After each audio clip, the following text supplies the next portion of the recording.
Hi guys, welcome in this channel. This reading is for Taurus, Virgo, Capricorn.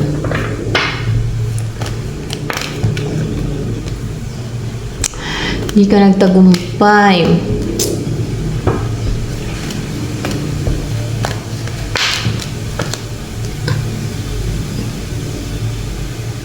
Na matigil na or hindi magtuloy-tuloy ang hindi maging consistent ang yung attacks. So, ina-atake ka, Taurus, Virgo, Capricorn. Hindi ka nagtagumpay na matigil yung mga attacks, yung tuloy-tuloy na attacks sa'yo. Merong mga gustong pumigil, umadlang, nasasenta. Tuloy-tuloy na atake sa'yo. Kaya ikaw, may sinisend ka din eh. Attacks din eh.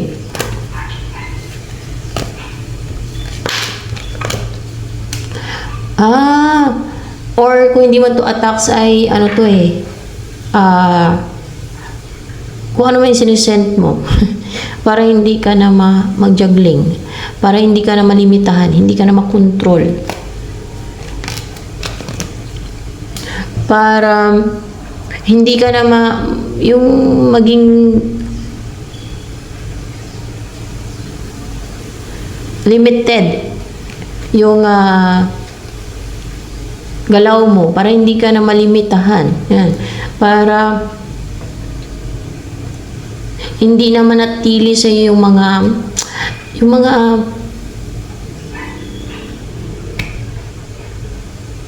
nilagay nila sa iyo na mga like deceit, their attacks, their oppression, or their manipulation, something grounded or sumpa. Ganyan.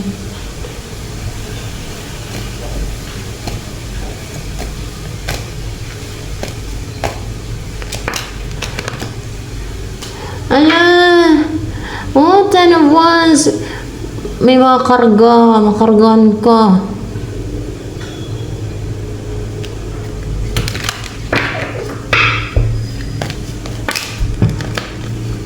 Itong gumagawa sa'yo, merong insecurities.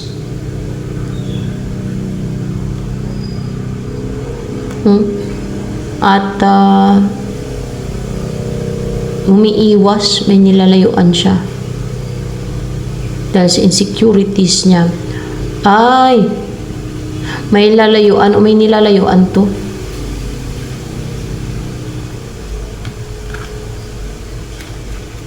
Actually, hindi naman siya confident eh. Oh.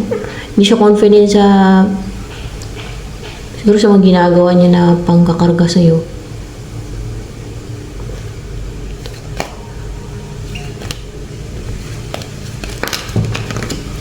Natake ko nga niyo. Talagang excited pa naman siya mag-atake na. Para bang napaka-driven niya, napaka-strong-willed, passionate na mag-atake sa'yo.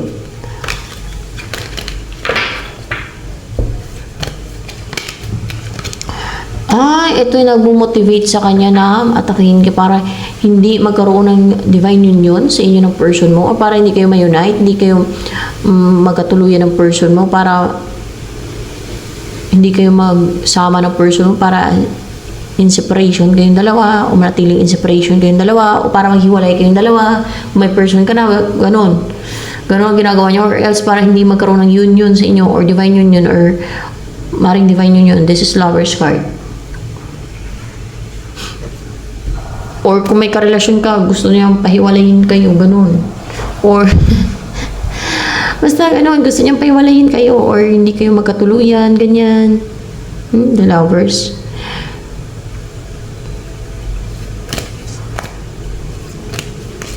Wawa ka naman.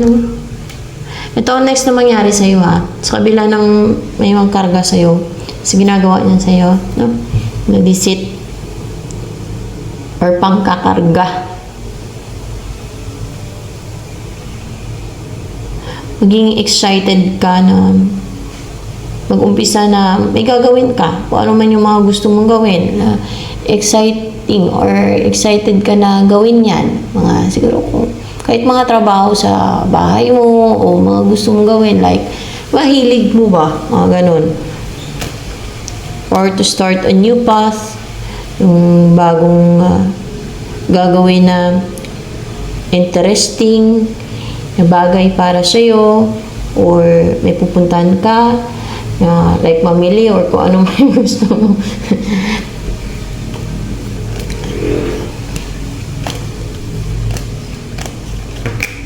Forever young. Ay, wow. Guys, maganda kasi in reverse yung karma. Ito ang next na mangyari sa'yo. Mawala na dito ritual. Parang ritual to kadalasan, mga ritual, witchcraft, something na dark, no? Dark or pwede, kadalasan mga black magic, kaya nga black to yun.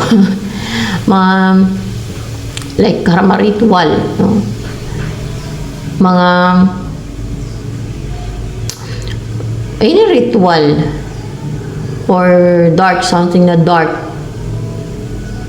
matanggal na yan sa'yo at makapag-effort ka na at tuloy-tuloy na yung trabaho mo o kung ano man yung mga plano mo sa buhay, goals mo sa buhay o kung ano man yung mga pinagkakabisihan mo, tuloy-tuloy na yan siya, guys, no? At may completion or ending of a cycle na mangyayari. Yun na nga yun, yung matigil na yung mga ano na yan, mga ritual na ginawa sa'yo.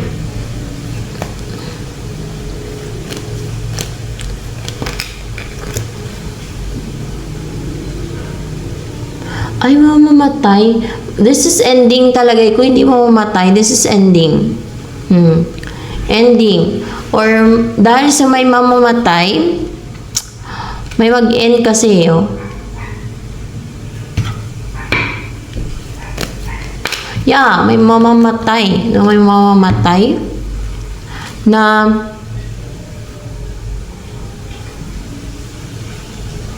gumagawa ng ritual, spiritual, o pwedeng mga ganito ritual, mga spiritual no? Mga high priestess. Parang connected sila sa mga like spirits or evil spirits, ganyan. Something na dark yung ginagawa So yan, dahil sa mamamatay daw yan, mag-end yung cycle na yung ginagawan kayo ng witchcraft or ginagawan ka ng witchcraft or something na demonic, dark, evil, black magic.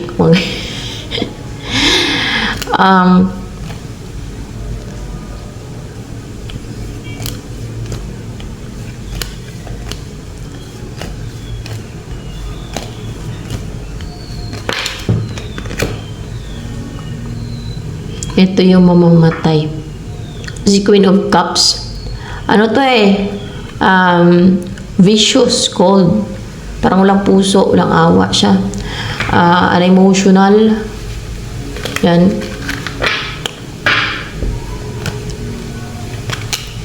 I want more from all that I know, 'cause I never. Sarap ko ngayon. Narinig yung music niya. What do you say?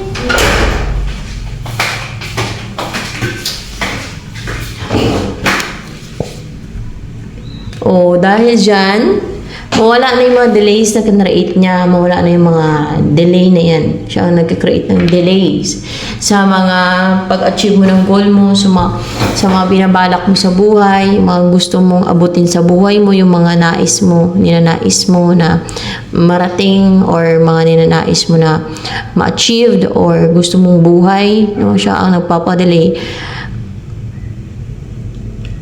Itong mamamatay na yan. Pero hindi na yan siya makapagpadali kasi mamamatay na nga siya.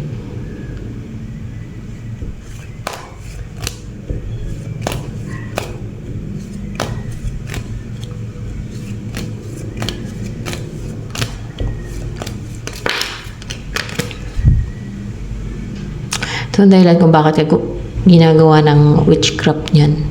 Kasi mukhang attracted siya sa'yo. Or more information sa Nine of Pentacles. Gusto niyang bumuo ng family with you kasi mukha siyang attracted sa iyo talaga. Para hindi ka maging guarded sa kanya. Hindi ka magtaas ng wall sa kanya. Para bumuo kayo ng pamilya. Masayang pamilya daw. Oh, di ba? Ang daming daya dito talaga sa sa mundo. Madaming madaya, no? Para na makuha na yung gusto nila. Oh. Hindi nila naisip na ang buhay dito sa mundo pansamantala lang tapos ipagpalit nila yung kaluluwa nila, no? Siyempre yung pag ganyan ang gawain, mga black magic na yan. Ano bang warning ng ganyan sa Bible?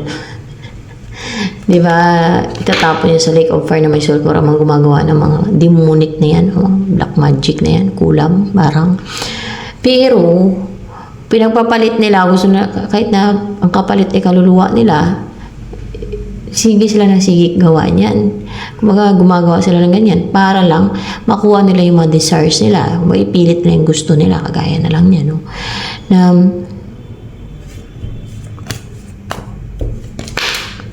Hindi naman sa ayaw mo sa kanya eh. Pero,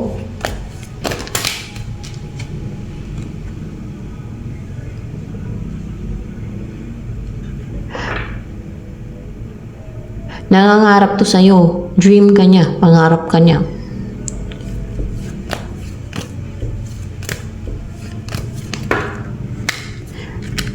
Abe, kilala mo. Hindi mo daw kilala yan. Siyempre, ikaw kilala ka niya. Ikaw naman hindi mo siya kilala. Siya kilala ka niya, no? Pero ikaw hindi mo siya kilala. Yan. Siguro popular ka. At mukhang kahit hindi mo siya kilala, pinapangarap ka niya. Or dream ka niya. Para siyang dreamer. So the star dito, At dreamer talaga. May ginagawa siya, witchcraft pa.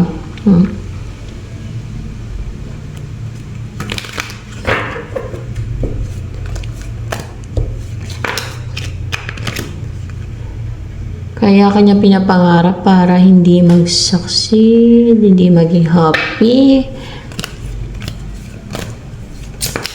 Yung person mo, ay gusto makipag-compete, parang ganun ba, no? Para hindi maging masaya yung person mo, gusto niya makipag-compete sa person mo. Yan, kahit hindi mo siya kilala kasi tingin niya siguro mas deserve niya yung kung ano yung para sa person mo, which is ikaw, dahil narcissistic siya. Yan. Diba, gano'n naman talaga mga narcissistic. Ganyan sila. Oh my gosh.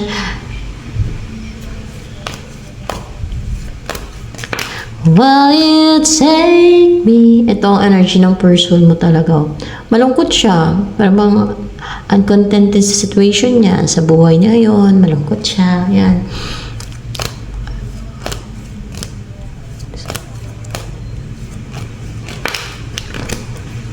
Ito ang gusto niyang sabihin sa'yo.